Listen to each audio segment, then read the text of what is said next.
Pour ce qui est de l'accord d'association avec Israël, je vais ici dire des choses simples. La France est attachée à Israël, son existence, sa sécurité, la sécurité des populations israéliennes, de son peuple. Dans le même temps, nous avons condamné très clairement, dès le début, ce qui était fait à Gaza, ce qui continue d'être fait en Cisjordanie et la violation de la souveraineté territoriale du Liban. De même que des choix massifs qui ont été pris ces derniers mois par le gouvernement israélien.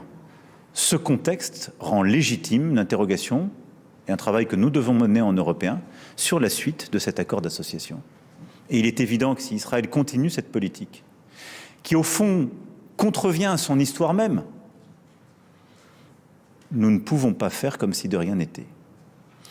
Maintenant, j'attends aussi les prochaines semaines. Ce n'est pas dans le moment où il y a quelques jours, Israël a accepté un cessez-le-feu pour le Liban, s'est engagé dans des discussions qui me semble qu'il faille précipiter une confrontation.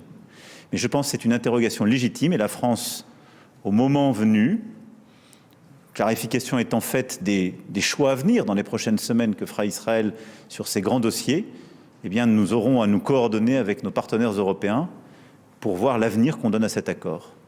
Mais les choses ne peuvent pas continuer comme il y a quelques années, d'évidence.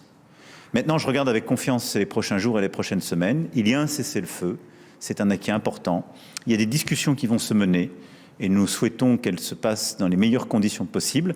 Et donc, je souhaite plutôt, je m'arrêterai là, qu'Israël se réengage sur la seule voie pour sa propre sécurité et son intérêt, qui est une voie de respect de la souveraineté des États voisins et une voie de l'apaisement.